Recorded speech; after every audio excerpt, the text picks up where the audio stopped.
Lodi Bells, yung ating blue topaz. At ito na siya. Medyo matagal na rin yung topaz na to sa atin, Lodi, na walang outcross sa ibang linyada.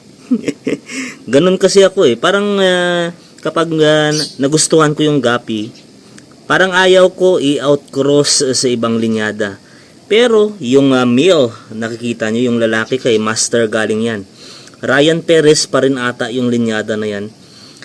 Iisang linyada na pag-outcross at alam nyo ba, nag-champion yung topaz na to dito sa Iloilo Lods kay Ryan Perez na linyada to.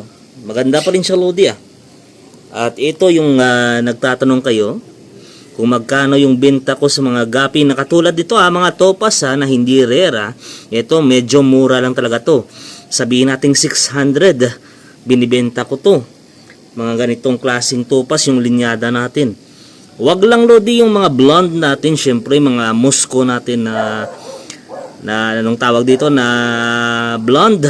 Syempre kita nyo naman, mahal na mahal yan, Lodi. Sobrang rare. Ito pwedeng pwede, Lodi, 600 or 800, o di ba? Trio at napakarami na ng fry ko dito.